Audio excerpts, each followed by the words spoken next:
Fateh. Vaji Khalsa, Vaji Fateh. Welcome to another session of Coach Gurbani. We are continuing our series on reflections, and Eileen Alton will be sharing with us her experiences with Sikhi and on the path of Sikhi. Um, Ekunkarji sent her regrets. I think she told me that some busy season had begun, although I couldn't quite figure out what that was. But she'll be back in a couple of weeks. So with that, Eileen, it's all yours. Okay, thank you. Waheguru Ji Ka Khalsa, Waheguru Ji Ki Fateh.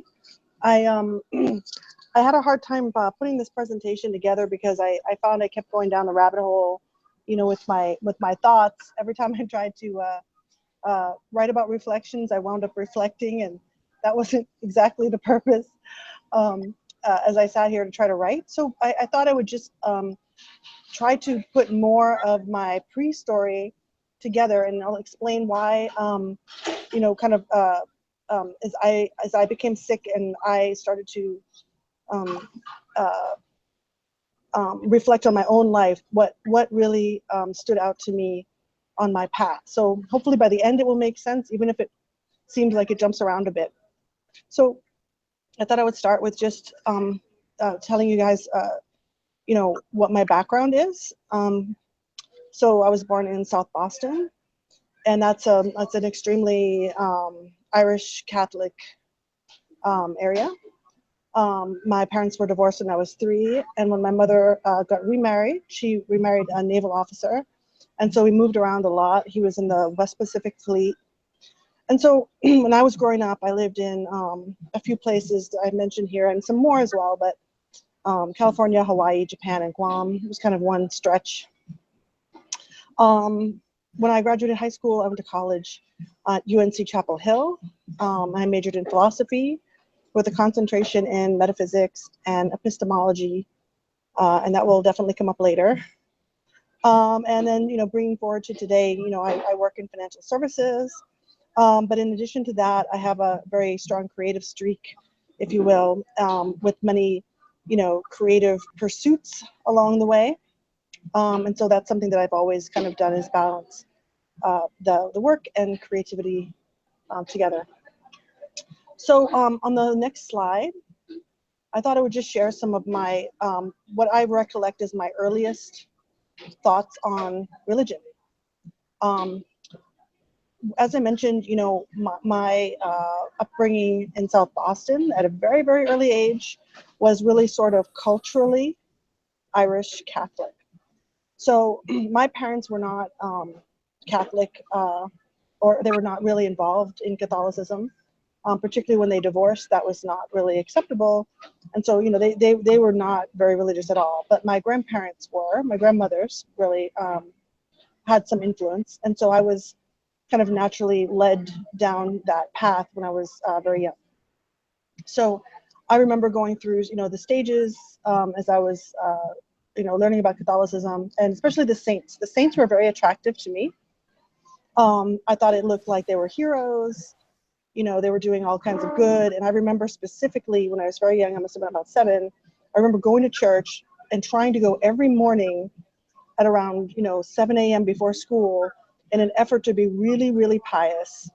And hopefully I would be somehow contacted by God to become a saint. So I just remember specifically, I thought maybe that would be the angle where I could become a saint. It didn't happen, and the early mornings didn't last. But what happened was that, kind of I grew away from that sort of naive appreciation. And what I started to evolve as I grew and just became more knowledgeable, as I discovered the hypocrisies. As I grew in school, I continued to attend Catholic school quite a bit, really because they were, good schools that were available, not because my parents, forced religion, but I found that I started intellectually debating all the time with the nuns, and I really challenged the belief system, even though I had to sort of stay with the program. And personally, I just rejected the idea of the Christian God, and I really became an atheist or secular humanist in my course, throughout, like, by the time I graduated high school. So that's one aspect I think that, kind of is important to where I ended up today. Another aspect which I think is important is going to school overseas was not really the typical American experience. As a a white minority in Asia, I experienced things from a different perspective. Particularly, the cultural differences stood out, and my approach always during those times was that I recognized that difference, and I really tried to not embrace my own as some sort of like a stronghold that a lot of the people that I knew who had kind of gone to the the naval route, or my peers that were coming through my parents' families that were Americans living abroad, a lot of them kind of were constantly craving to go back, and everything was better at home, and why don't we have these things like we used to have, and so on. And I really broke away from that, and I found that it was a very odd way to behave in another place, right? So I had a very early sense of the differences, the cultural differences that would play out very importantly to me later. And I kind of took, I think more so than a lot of my other Caucasian peers, right? Having this experience was definitely formative for me. And so on the next slide, when I left high school, it was an extreme change for me when I went to North Carolina, because and this is where it sort of had some formative influence on me. The experience that I had growing up in the Asia Pacific area made me sort of the fish out of water constantly. So I might be the only white girl in my group of friends. I might be the only white person that I could see for as far as the eye can see, and I felt it was my role to understand where I was and adapt and so on, and just I felt that kind of cultural difference. But when I came to the U.S., it was I felt sort of like there was something unspoken that had shifted, and so I was taken sort of under the wing of a lot of other white classmates, and I was definitely treated differently than my peers who were not white, and it felt very extreme, and it felt very unusual and weird, and I couldn't quite put a name on it, but it was a privilege. It was basically the white privilege that was bestowed on me coming back was not something I'd experienced before, and so that had a very palpable feeling, especially entering the South, where there was a lot of the segregated type of behaviors and racism. And so what happened was I very quickly developed kind of like a social justice mentality and consciousness, because it was just so palpable to me. And so that was something that shaped me pretty early on. It's just having that kind of different awareness from my experience. The other thing that came through in that time period was more of the hypocrisy, and particularly the fervent religiousness of the Southern Baptist and evangelical, and just the spectrum of the white Christians in the South. So experiencing that also had a very negative impression, left a very negative impression, and it really heightened my aversion to religion because of what I saw. So I kind of simultaneously had these two very, very strong negative experiences on coming back. And so those, I think, play also in later as my thinking evolved. When I went to college, in the next slide, I was a philosophy major, and I like to joke that one of the reasons I think I became a philosophy major is because I'm not very good with facts. I can't really recall a lot of facts.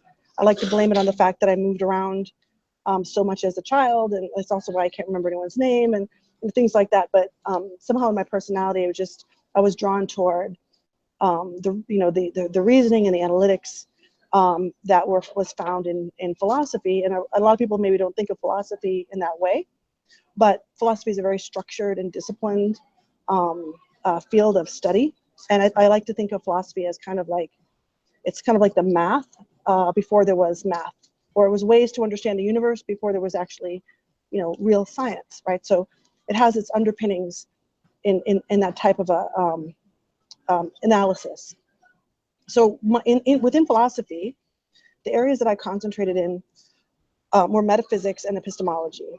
So, this metaphysics is a study within philosophy that talks about, the existence of things, reality versus non-reality. There's a wide spectrum of subjects under this umbrella, which is metaphysics. But it's basically, it could be any kind of topic that questions sort of the world around, and the nature of the world. The next slide talks a little bit about epistemology, and I know there's a lot in this slide, so I don't want to sort of give a class here on epistemology. I think it's on the next slide. One more forward. There you go. And so, but what's interesting, I think, to me, as I look back, is epistemology is the study of knowledge. So how do we know what is true, right? How do we understand truth and knowledge, or they're very, very closely related. And so I think this is also something that the fact that I was embroiled in studying epistemology and metaphysics, really kind of shaped who I am, and it was a very natural fit, I think, for me. So without getting into a lot of epistemological academic stuff, which I don't think is really the focus here, I will mention, I think I left it off the slide. Well, no, okay, so I wanted to just hit a couple of things that I think are that made a lot more sense to me later as I became sick. So if we go to the next slide, within epistemology, right? So when you think of epistemology being, the study of how do we know what we know, right? What is truth and what is knowledge? How do we arrive there? There was historically kind of two broad categories to approach this question. There were the empiricists. The classic example is Locke, Berkeley, and Hume, and there are the rationalists, such as Descartes. I think I left off some. Maybe I could put probably Kant under there. But what the question is, how do we approach this question of knowing something? The empiricists say, well, you have to have evidence, right? You have to sort of prove it through sensory perception, on some level, and you examine this evidence to say, okay, I can prove something is true that way.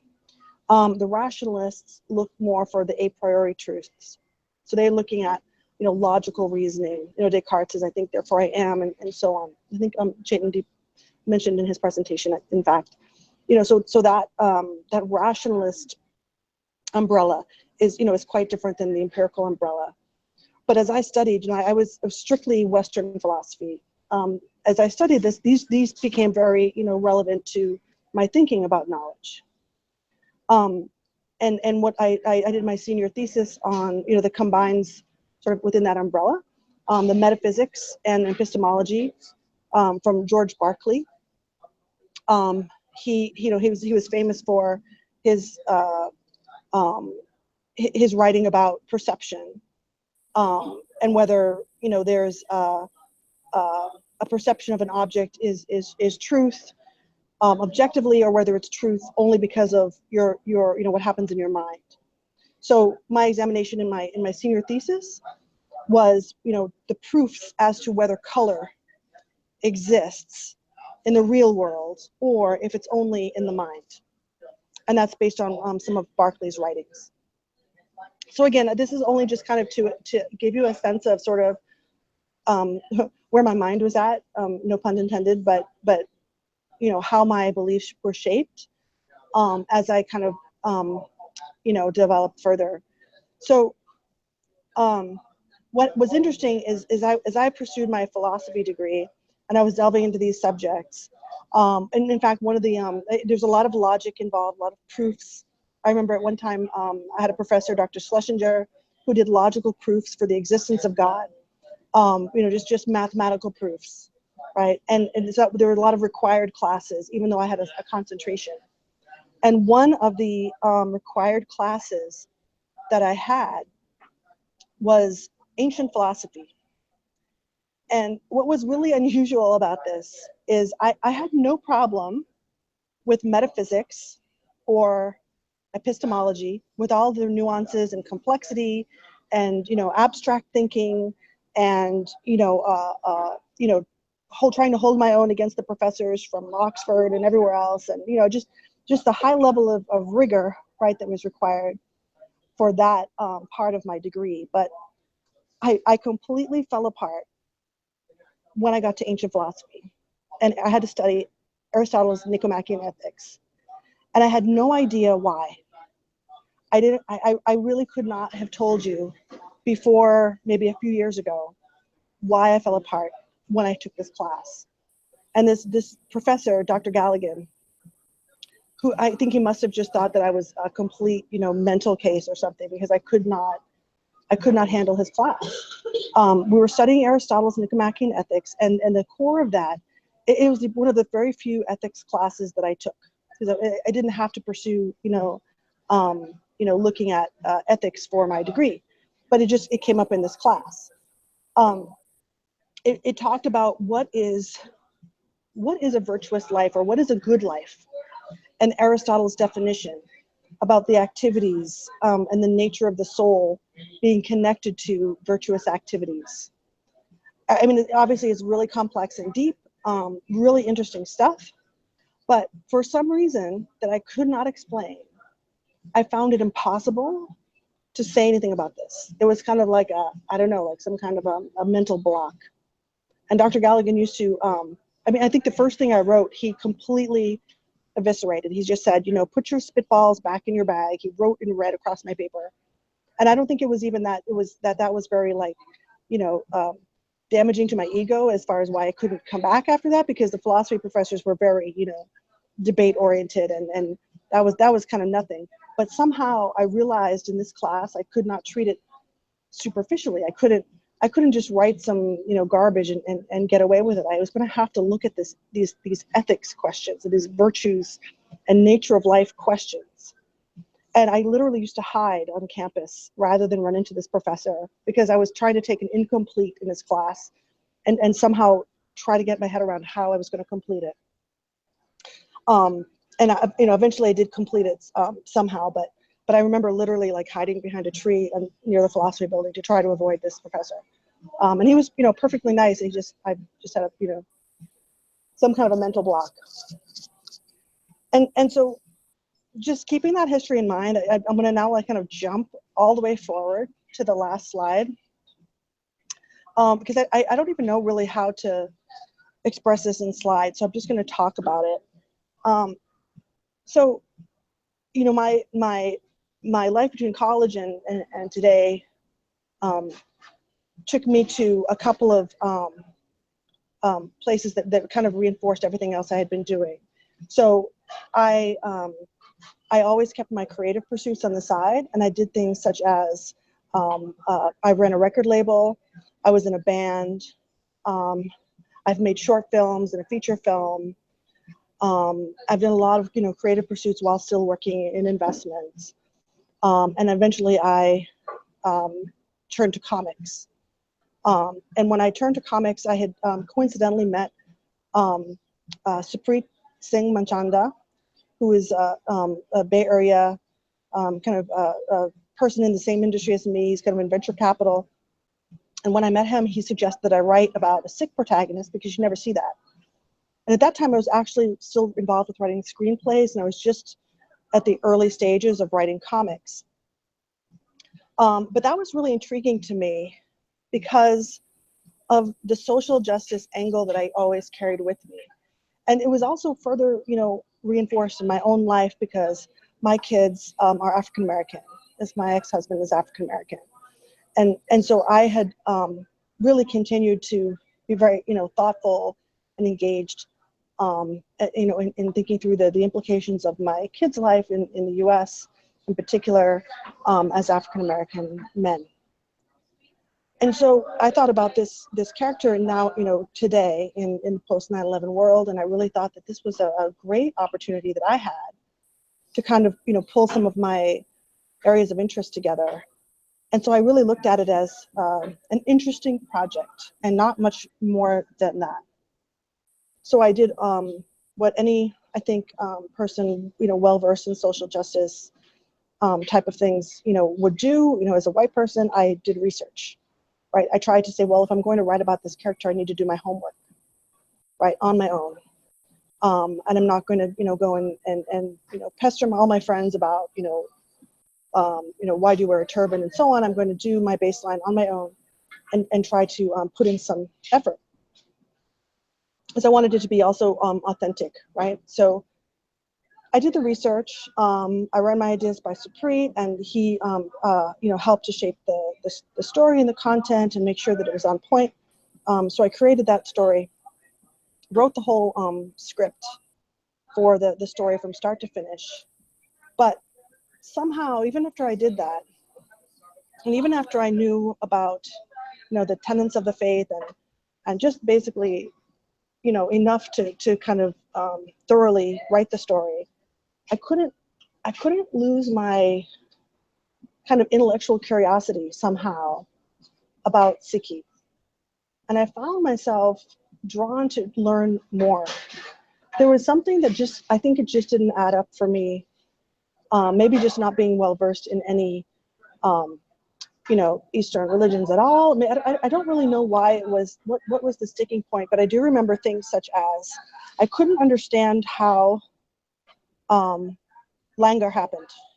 Like I literally couldn't understand how was it organized. It's not like there's an Amazon.com distribution center that's organizing all the gurdwaras, but it was such an individual. It was such a consistent sort of take on individual responsibility for one, right? That was very striking to me. It was also very striking to me that people would take Amrit and devote themselves to be ready to, you know, defend the innocent, right? And I was also thinking about that as like, you know, that's just not part of religions that I'm well versed in, that I understand. And so even though I was told these things and I was able to explain them, I just couldn't get it. I couldn't deeply understand it. And so that led me to want to read Gurbani. I was like, I really just want to know what is everyone drawing from, right, to do these things? What is everyone drawing from to get to this level of individual path or responsibility or activity? And so I started to read it, and immediately, you know, I recognized the flaws from the English translations, and I could see, you know, all of the Christian baggage in the language, or at least it seemed to me. You know, just even the difference in even though I didn't know the Gurmukhi words or the Gurmat, I could still see that there's, you know, 3 sentences for 1 sentence of Gurmukhi. And I was like, there's something's being added, something's being explained in a certain way with a certain perspective, and I don't know if I trust that perspective. You know, I don't trust the, you know, the colonial mentality to translate this properly. I just don't know if I believe it. And so I went further to start studying Punjabi and learn Gurmukhi, so I could just literally learn word by word and try to get a better understanding. And at this point, you know, I started to you know, just kind of question, like, why am I doing this? I don't really know why. I can't quite explain it, but I'm just fascinated, and so I'm just going to roll with it. I'm just going to follow until I get tired of it. And as I did that, I started to read the Gurbani, and I started to contemplate what does it really mean from the original words, the best that I could.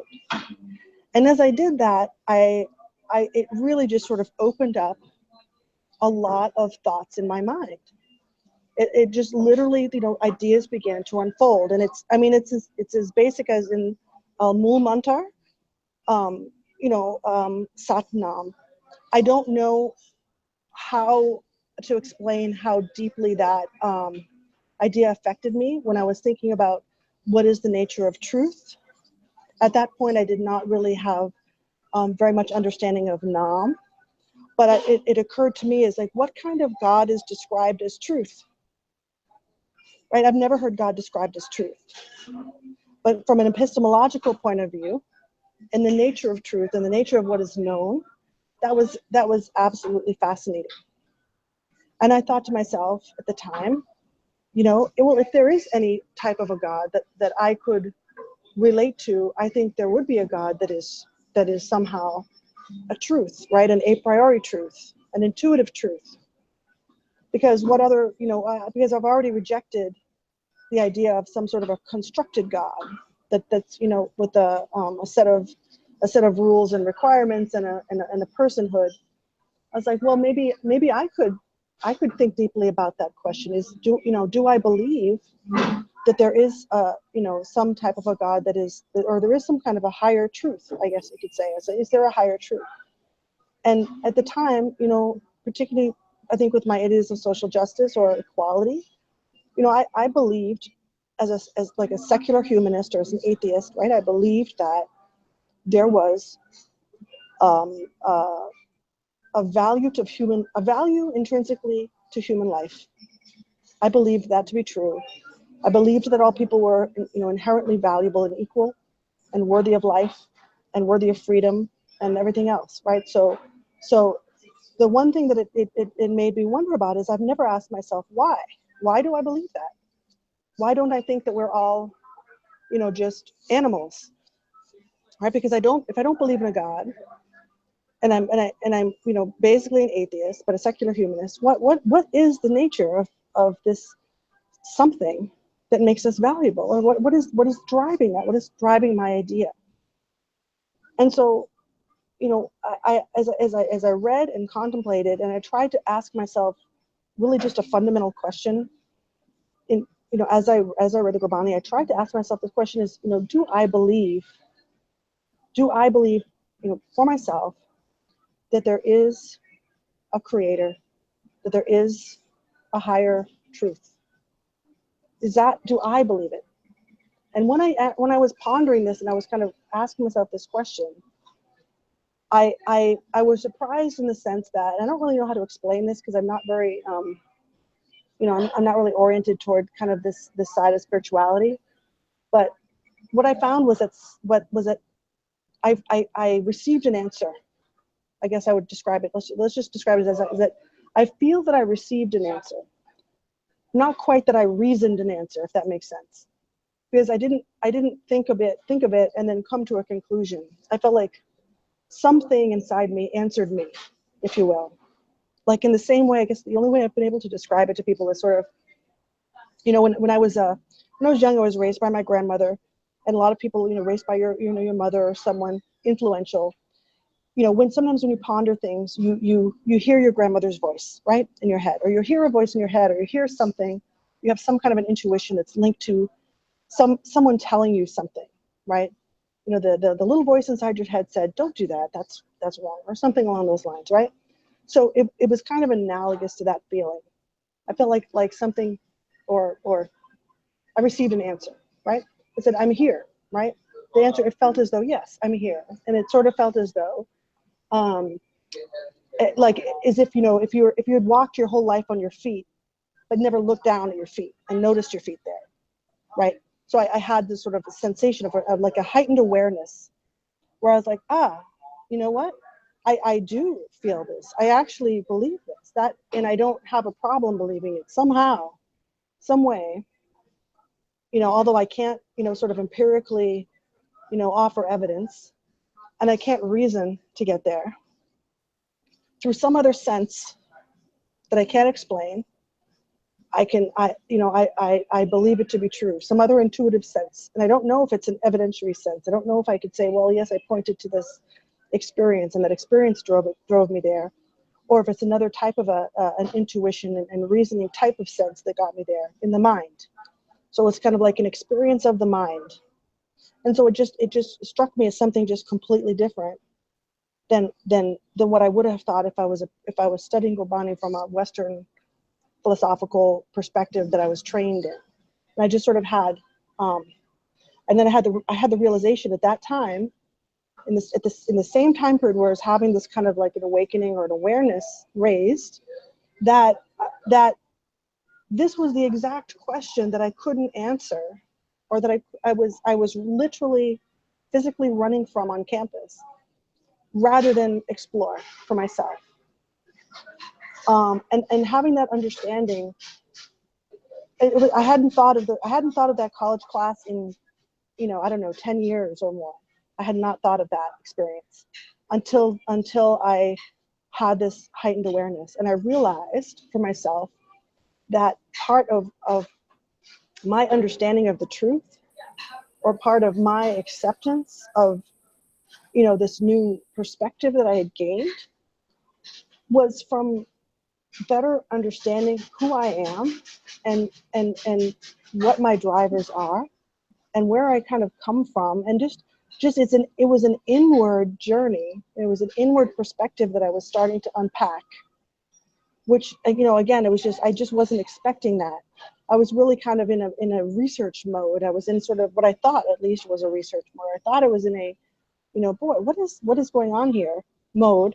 And lo and behold, I actually learned more about myself and uncovered this pathway, or this journey that was incredibly true for me. It just was like, the most natural thing. So and then that's where I say, like, well, I gained faith, or I gained this awareness and belief in, the creator that I didn't have. So I think I'll just end there, because I don't know what else to I don't know what else to say. But yeah, so I guess that kind of takes me to sort of where I am today. Vaheguru Ji Ka Khalsa, Vaheguru Ji Ki Fateh.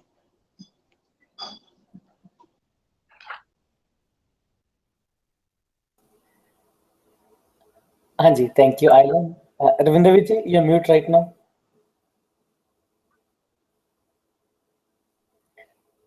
And Chetan, any questions or observations?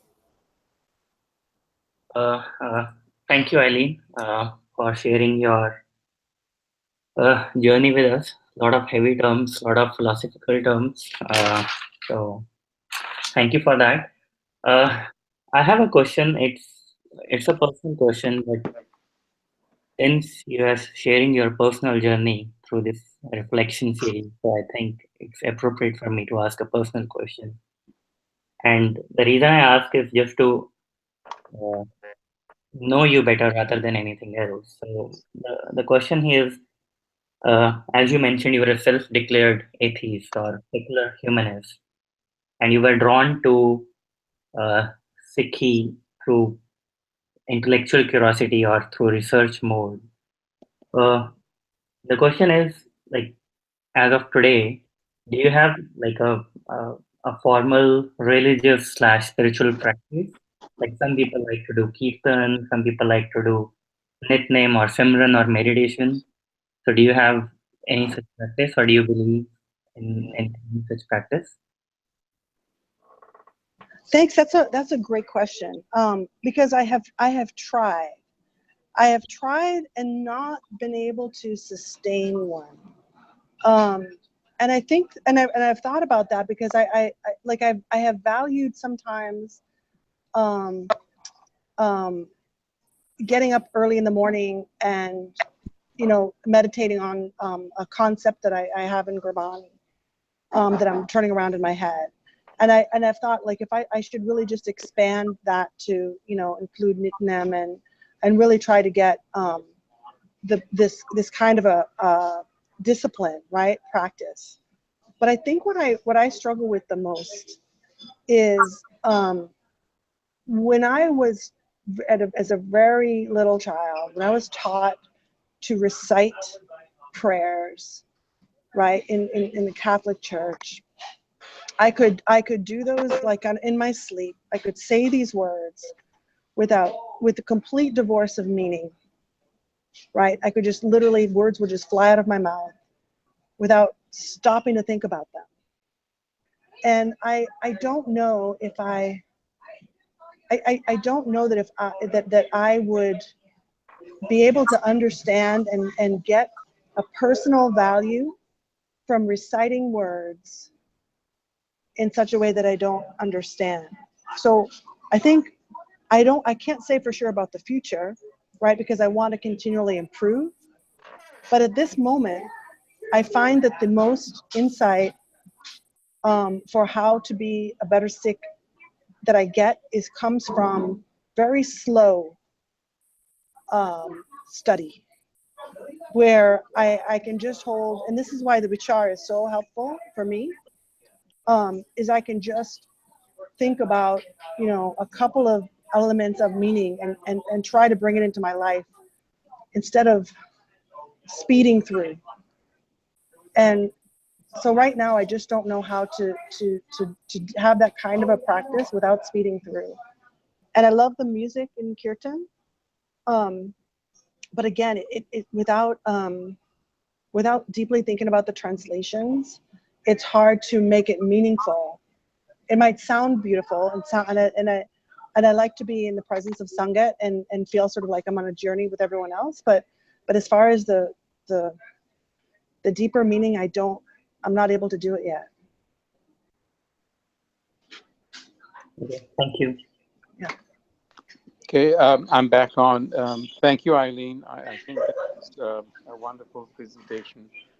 A lot of philosophy in your background. I'd like to talk to you about that someday, but let me go through the rounds first. Ripudaman.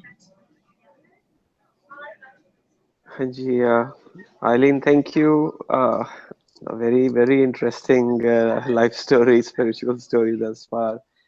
I really don't have any questions. I'm just fascinated by all of your life stories, 3 that I've heard. And thank you very much for sharing it with me. I appreciate it. Sure, Riji. Thank you. Anji, good evening, Virji.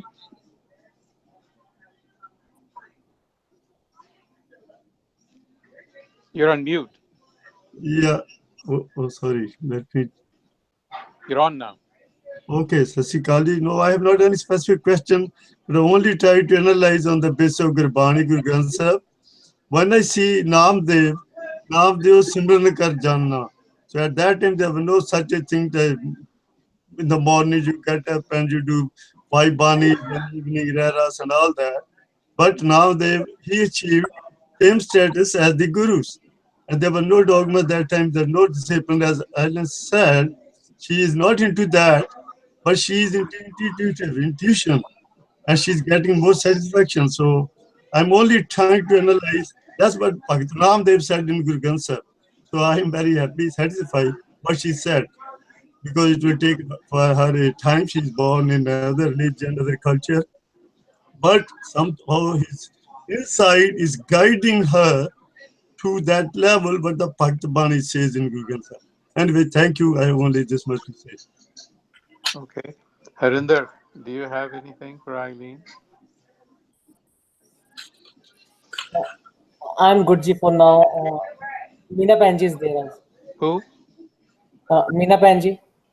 Anji, Meena Panji, do you have any observations, questions for Eileen? Not really. I'm sick, so I'm gonna stay. But it's very nice of her to share her story, and I thank you for sharing with the whole group. Okay. Thank you. So Eileen, I wanted to ask you, I actually want to have a bit of a conversation here. You talked about how you were probably engaged at the level of thought, and yet something within you was awakening alongside, which you had no control over, and you referred to as intuition. So have you reached a point where you're beginning to trust that more than just your thought? Right. I think that's what the shift kind of represented to me is because I had never asked myself the question, right? I think it's interesting that it's easy to go through, you know, kind of almost like an academic rigor, or kind of a distancing, you know, from yourself. It's kind of like when you know, when people are not very self-aware, you know, maybe they behave in a certain way, but they don't really even realize that they do. Yeah. And you sort of say, boy, that person is just not very self-aware. You know, he doesn't really realize that he's, you know, constantly interrupting, or that, you know, he's the loudest person in the room, or something like that, right? And so I think what was interesting to me is that I had never personalized anything that I had learned in my philosophy study. I had never turned the questions inward. And I was, you know, very surprised to find that, you know, as I did that in reading Gurbani, and I've turned those questions inward, that the questions were kind of answered from within, that I was able to, you know, kind of have an intuition. I just didn't realize it was there almost, you know. So I think once I've observed it, I find it hard to unobserve. Like, Yeah. once you've seen it, you can't unsee. Yes, that's very interesting that you bring out this distinction between what was going on as a purely mental exercise and you know, what already was within you. So, I mean, virtually. So let me ask you this also. So do you see any relationship between idealists like Berkeley and Guru Nanak's outlook? I think there's threads that run, you know, run throughout. I thought that the closest was more along the lines of Aristotle's ethics, right? Because, Right. Mm-hmm. you know, and I think there's a lot of you know, exploration of ethics in philosophy and moral life. Yeah. And I think that was just what was interesting, is that I just, you know, I just looked at those topics as very, you know, I just looked at it with disdain, like, oh, you know, who wants to bother with that unless you're going to look at politics or something and Yeah. create laws, right? Like, it didn't have a personal resonance to me. And it's funny because I think what was expanded from that one moment of awareness, in a way, was kind of like what Chindeep Virji was talking about, was like, well, what is your practice then? Yeah. Because what happened was, as I tried to explain to my friends what was happening with me in a way such that, like, they could understand also, I kind of explained it as like, well, you know, if you say you're a good person, right? If I say, look, I'm a morally good person, right? Maybe you don't break the law. Maybe you don't get yourself in trouble. Do you have a practice of being a good person, right? Are you involved with trying to be an even better person than you are, or even just cultivate that goodness? Like, if you cultivate like an exercise program. And I said, basically what I think I'm doing is, now that I understand more about the nature of what it means to connect to the inherent, you know, source of everything that is good, or everything that is true, right? Yep. Inside of me, it necessitates some kind of practice. It necessitates some, you know, going back and working on it. I can't just say, oh, yep, I found it, now I'm done. You know, it actually spurred me to do more, you know, just to sort of try to engage, and, you know, to keep reading, and to keep, you know, going through Vichar, and to keep trying to stay engaged with it as a means of having some kind of a practice. And that's why, you know, I don't know where the practice takes me in terms of getting more discipline in, but yeah. So you're talking about the switch from knowing something to experiencing it, right? And could it be then that your practice really is not something that you set aside for an hour a day, but could it be that the very act of living becomes the practice? That's what Simran is, right, at the end of the day. Right. Yeah, I'm trying to understand that and get that into my life, from holding the ideas, you know, present, and sort of like living in that moment.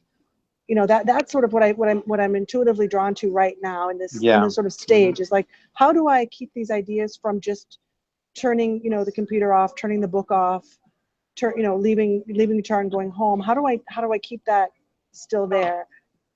So that's very fascinating. So you talked about your thesis at some point about whether the colors were out there or were they in your head, right? right, And so I don't know if you know this, but you obviously know that I'm very fascinated with quantum physics, right? So I keep talking right, about it. And now this is what quantum physics is also saying, that really, if you look at your brain, the color isn't there, nor is reality in color. So where is the color coming from? And that is forcing them to posit the existence of something we call consciousness. right, Because they can't figure out where the color is coming from, because reality as you see it is really not the way it really is, and there is no color there, and there's no color in your brain, and your brain is your mind in action, so to speak, right? So I right, find that, so that's one observation that I have. And the other one is, you're talking about ethics and morality. So I, somewhat like you all along, I always felt that morality was something that was man-made. I think I was perhaps influenced by people like, maybe incorrectly, by Freud, where they talked about a conflict between, the eros and civilization.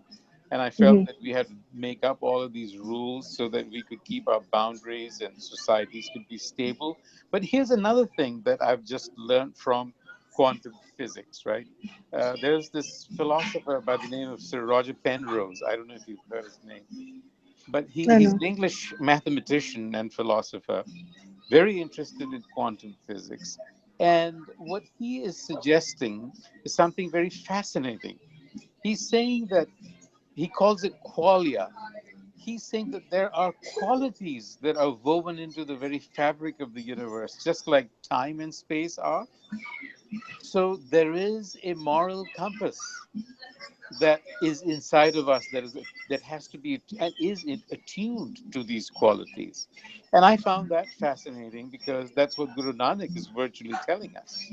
right, He's listed virtues in the Mool Mantra right at the outset, right? right, I right. don't know if you've sort of thought along the same lines, but Yeah, no, absolutely. I've thought that, if I am open now to having a better understanding of why I just accepted the idea of the value of life, or I just accepted these ideas, and I can unpack that further, right?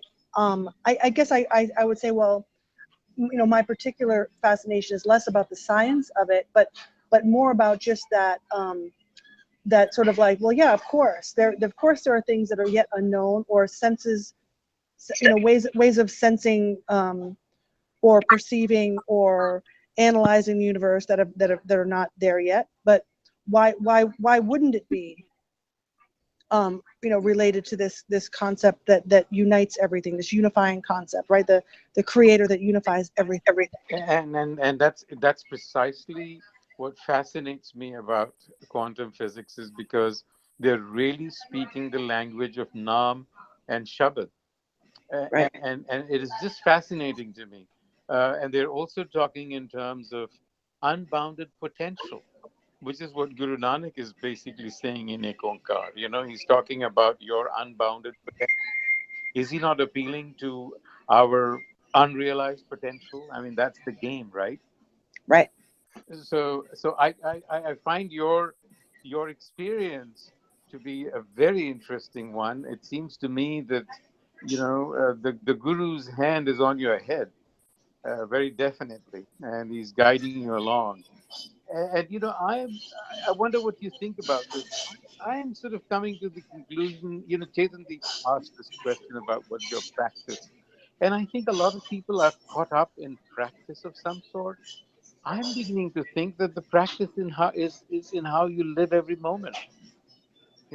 That's the Right. practice, really. I mean, how do you react to every little thing that is happening to you in every instant? I mean, there is a moral compass, there is a true north. You realize this. Now live it, right? I mean, now execute Right. on it?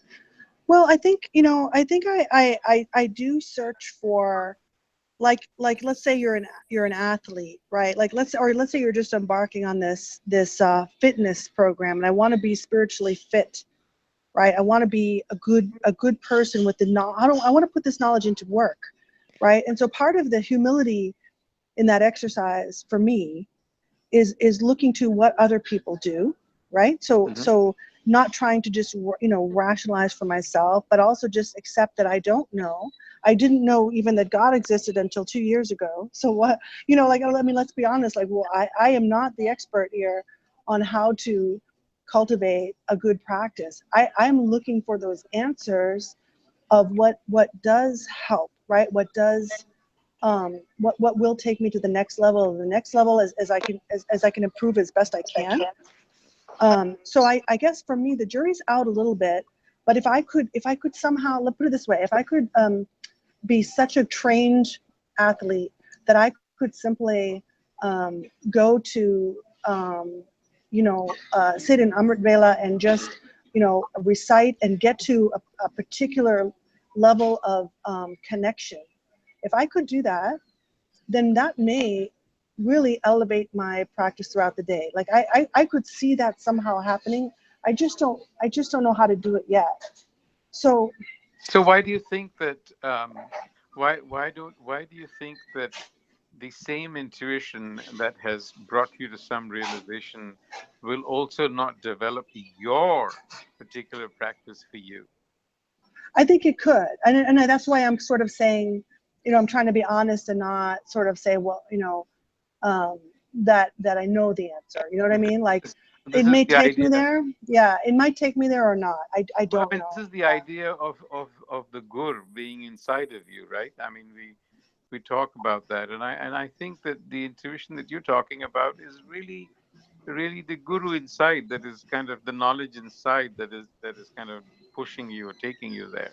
Absolutely. It's very fascinating. I find it fascinating that we try as much as we do to be intellectually engaged, and we read and we talk and we discuss, and yet there is a process almost running in parallel and just nudging and pushing you in its own sort of cadence. I find that very fascinating. Right. Virji, I want to add something. Yes, go ahead.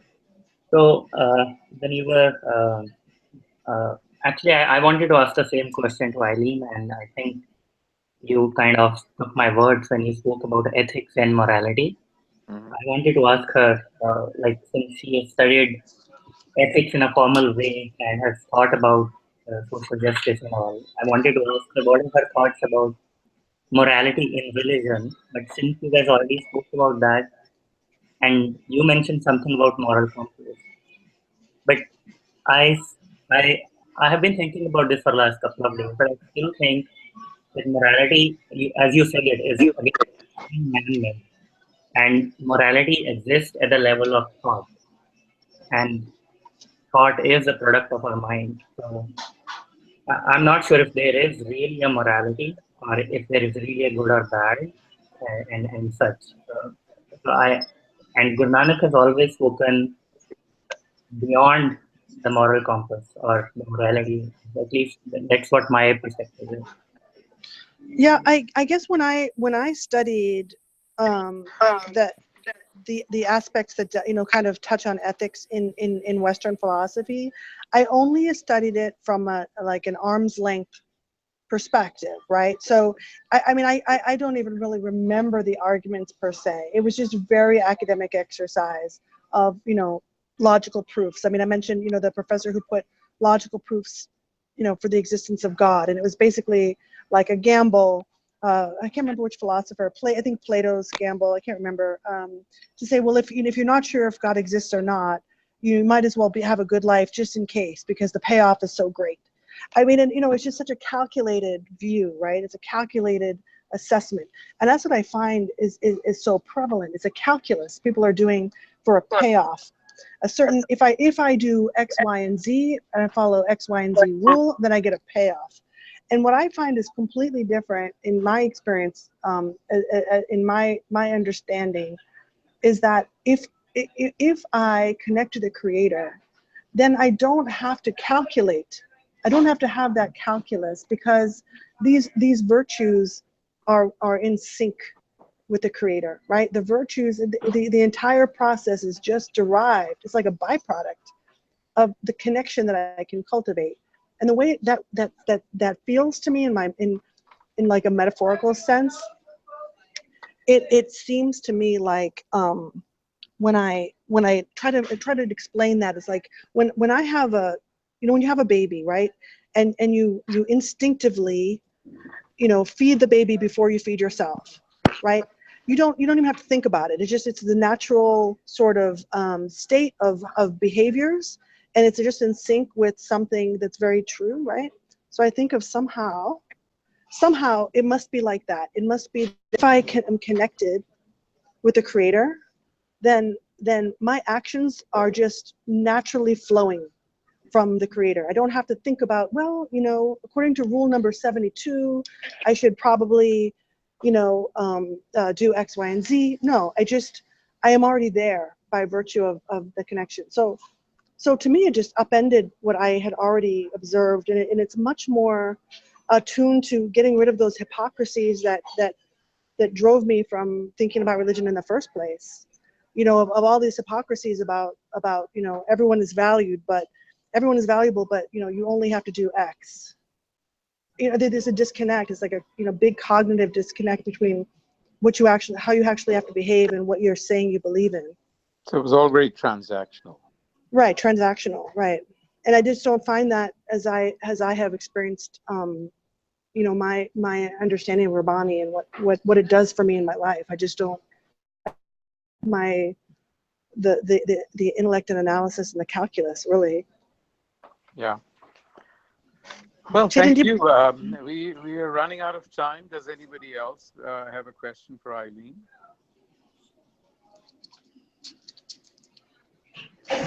Well, Eileen, thank you once again. And I think this is a thought that we need to revisit again. Thank you, everybody, for your participation. And who do we have on next week, Harvinder? Chetandeep. Chetandeep. All right, very good. So we'll be armed with questions, Chetandeep. We'll see you all next week. Waheguru Ji Ka Khalsa, Waheguru Ji Ki Fateh. Waheguru Ji Ki Fateh.